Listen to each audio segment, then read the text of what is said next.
and welcome to UAT Time within the United Countries, special by First Ukraine. You can find us on the frequencies available on our website, firstua.com. I am Olivier Vedrine. UAT Time is dedicated to bring Ukraine and Europe closer to each other by introducing the real Ukraine to the rest of the world. Our guest today is Igor Kogut, the Director, USAID Rada program. Welcome, Igor. Thank you, Olivier. Then, can you explain your job, USAID Rada program? Yes, we are dealing with the parliament since 2 years already, 2.5 years, founded by the USAID, consortium of Ukrainian organizations like East Europe Foundation, Agency for Legislative Initiatives, Civic Network Opora, and Introduce Ukraine together are working to provide more responsible, accountable, and democratic assembly. Rada is an abbreviation. Responsible, accountable, democratic assembly through several channels. First, it's increasing and strengthening of the connection between members of parliament and voters with constituency-related and oriented activities. Also, we are caring and we're supporting different type of activities of the civil society organizations and media to provide better quality monitoring of the Rada and MPs' performance as lawmakers, as representatives of Ukrainian society. And third approach is about the internal development of Rada, oversight functions, lawmaking process, and other things which is related, not technically, but with the rule of procedure, ethical code of conduct of Rada, and strengthening of role of committees in different areas, but with the main emphasis on oversight functions, executive legislative relations, and so on. Currently, we work on also with many interesting projects, with many interesting areas. One of area is supporting of a very ambitious plan of internal reform of a parliament. This reform was developed both by Ukrainian experts and the European Parliament. A special mission of European Parliament was working here since September last year, and recently in March of this year, roadmap of reform of Parliament was present in Brussels in the European Parliament. It was very interesting and a very unique event.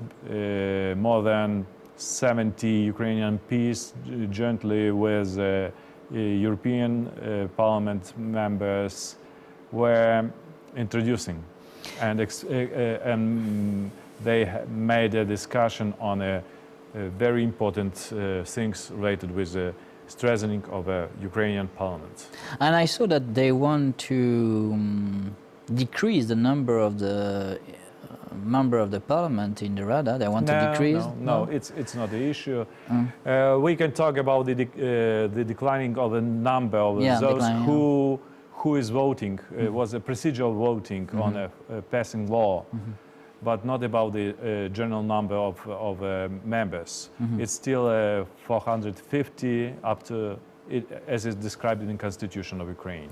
And okay, we know each other by the Council of Europe and University of Democracy a few years ago.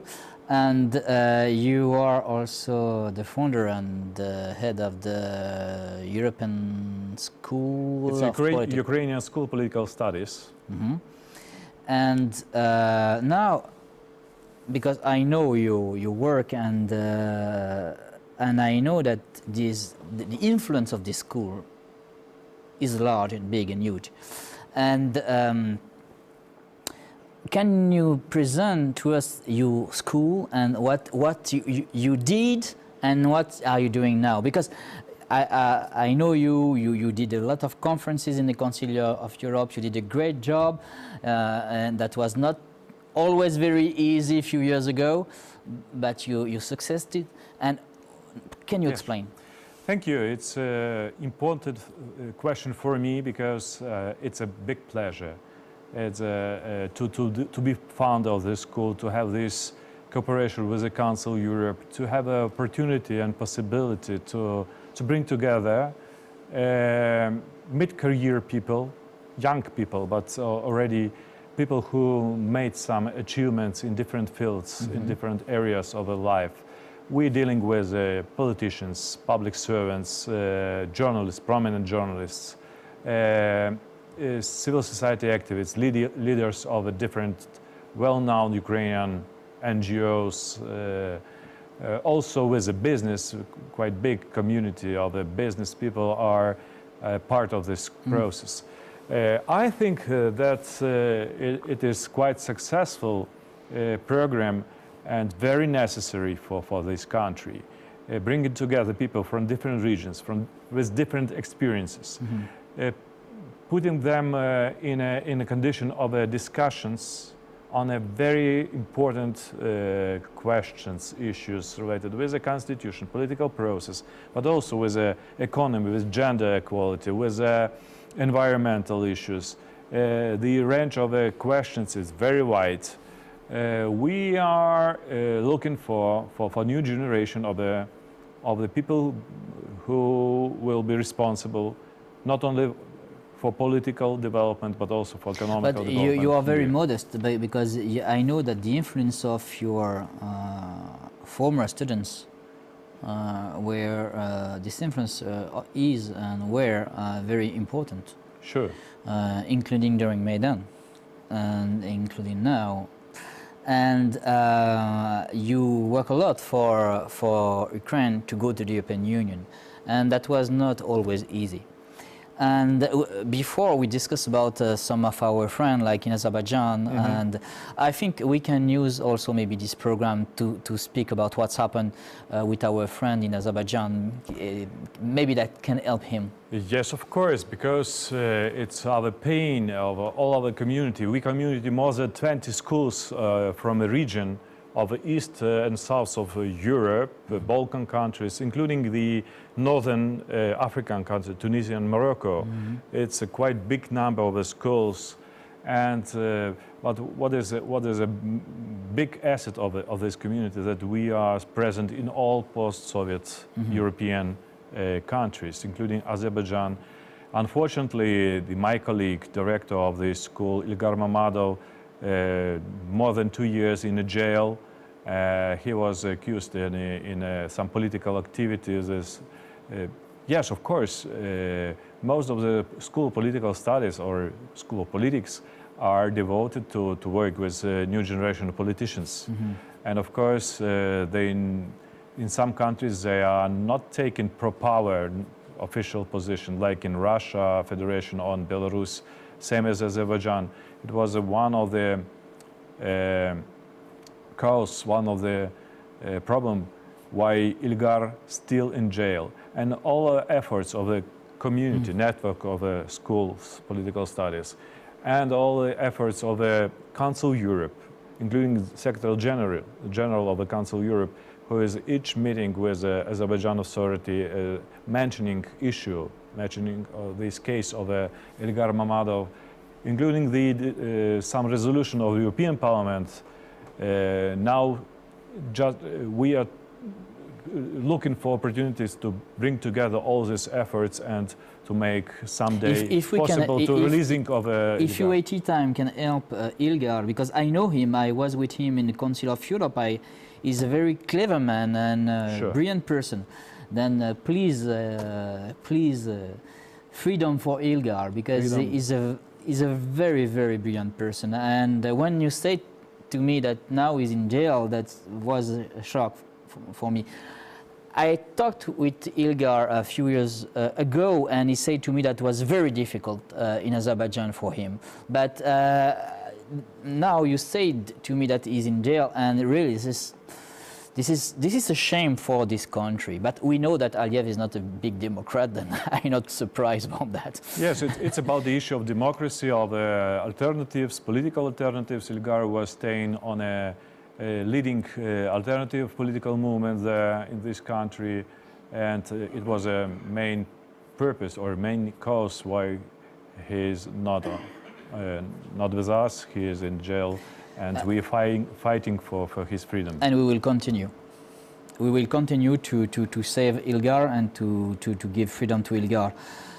Other aspect, we spoke about a former state member of the former Soviet Union.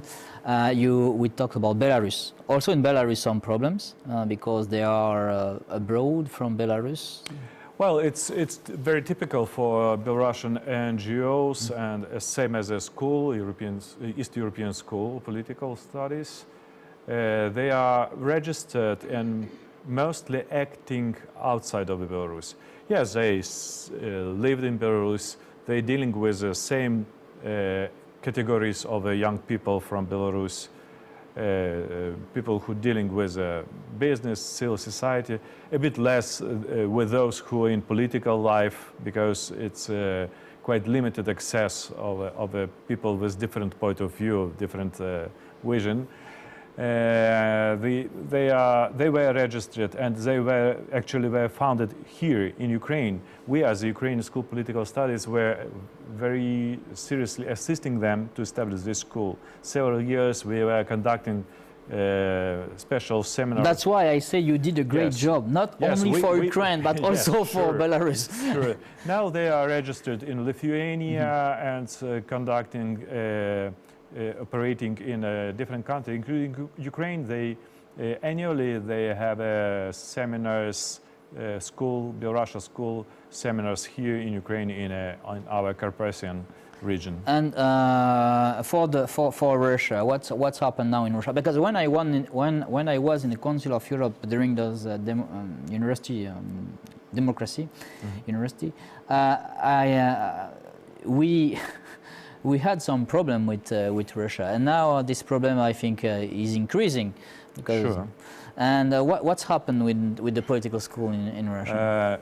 Moscow School of Political Studies, now it's renamed, it's a school for civic education. It's the very first school established more than 20 years ago. These all movements of the School of Political Studies were launched there in Moscow. And now it's very pity that we have a deal with the Russia Federation, with this regime, Putin regime, which is, we are as a country, Ukraine is in conflict, actually it's a war. And the Putin's regime not, let's say, very restrictive towards a different type of civic movements. Moscow School of Political Studies was one of the intellectual movements bringing together people from different regions of Russia with more open-minded, with some more European inspiration for this country. But in accordance to Russia Federation legislation, they were recognized as a foreign agent, and of course they were limited in their action in Russia. They provide still some courses, online courses, some conferences, some seminars outside of Russia also, but they still a part of this family network of the schools. Of course, each and every school of political studies from this family reflecting the nature of a state. And of course, our conversation with a participant from Moscow school, from Russia school, also were not very easy. During many years before, you mentioning this World Forum for Democracy, several times we had very sharp discussion with them. But it's also mission of this network of a school trying to... But this is very interesting because the Council of Europe, the target of the Council of Europe is human rights and democracy. And we can see that the problem now comes from the country where human rights and democracy are not respected. Sure. And I think that's good that the Council of Europe built this network to underline the problems. That's very good. And for what will be the next project of this network, and when will be the next forum? Next forum is planned as usual on November of this year, and each school will bring their participants for this year program. It's around the 400, even more people from all this region, from Moscow to Morocco. Each year it's different topic, different title for the forum, but of course it's a room. Mm-hmm. It's a platform for different type of discussions. For example, in a period of the Russia-Georgian war, Council of Europe provides some kind of special opportunities to bring together young people, young politicians from both countries. Same, they still supporting this type of dialogue between Azerbaijan and Armenia. Civil society. I was there. I was in those meetings. It is the additional added value of this network. Yeah. I'm not talking about the Balkans. They also have many things and many tensions. For example, Kosovo and Serbia and other. But it is one of the idea of this school. I remember especially a workshop between Armenia and Azerbaijan with Igor. Yes. Very useful. They talked together, and that was something happened, you know, and that was great. I want to know the alumni of your school. Where are they now? They are in business, they are in politics, they are civil servants. Where are they now? Well, of course, many of them are referring to this experience of 1 year conversation, because our school program is quite easy. It's 3 national seminars, 1 seminar in Strasbourg with this World Forum of Democracy. Of course, we have annual meetings, which are a very big, fantastic gathering of all these people, all generations. And they referring to the school, saying that it's sometimes a changing of a mind. Many lawyers or business became politicians, or some politicians went out from this area of activities. But what's up to now, after 10 years of our active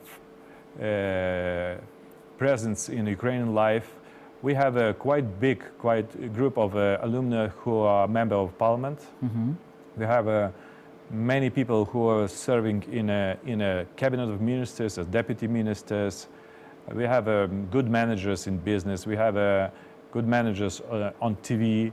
We have excellent alumni working in different media projects. For example, public radios. Mostly the alumni of the school now operating as of the driving engine for this process.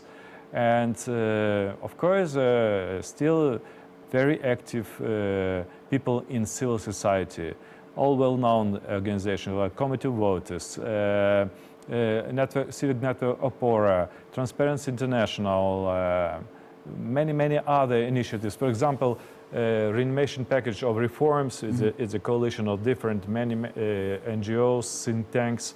Mostly is managed and working by will, experience, and all these social connections which they get in a school. Those alumni, they were very involved during Maidan. They are involved now in Ukrainian policy. They are involved in the way for Ukraine to go to EU.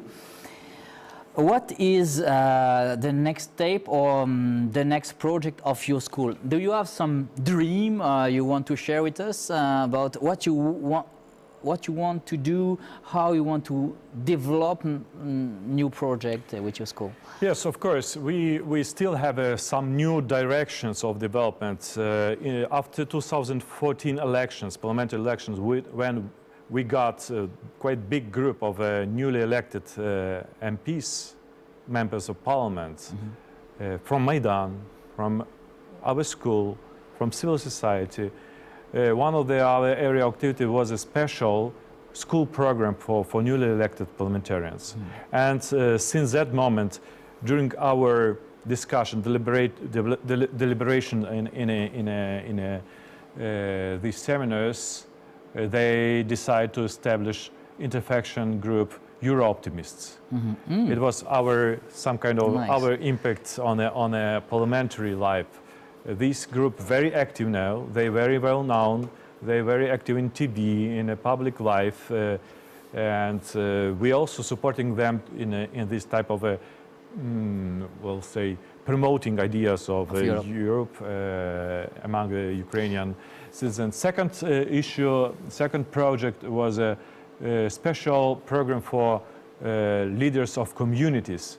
Just after Maidan, we were observing very interesting phenomena of voluntaries, organizations. Many active people became more active in political life, and we were assisting them preparing for local elections of last year. And one of our strategy project for this and next years is some kind of a joint program with Council Europe on promotion on a parliamentary level, all these main documents of the Council Europe, main, let's say, values documents in a Rada, in Verkhovna Rada of Ukraine, probably through different type of activities, seminars, different type of infographics, but also probably it's one of the ideas will be to have at least one in a month Europe Day in Verkhovna Rada Ukraine to pay more attention on our let's say our obligation, our in accordance to agreement with the European Union. And the last question, because we are at the end of the program now, the last question: where we can apply to go to your school? Because I think some of our viewers that want to go maybe to your school. Yes, it's quite easy because information is spread very widely. But each year it's a winter time. December, January, you can find the information in many social media. But the main domain is usps.org.ua. There is remember usps.org.ua, and you'll find there some specific form for application. Thank you very much, Igor. Thank you. I was very happy to receive you because we know each other from years, and we are pro-European. I know your job, and if UAT Time can help you, you are welcome, and I will be very happy to do some publicity for your school. It's my pleasure, and thank you for the invitation. Thank you. It was United Country UAT Time by First Ukraine. Our guest was Igor Kogut, Director USAID Rada Program. Olivier Vedrine was working for you in the studio. Stay with us and we will show to you the Ukraine. Thank you for being with us. Have a good day and see you soon.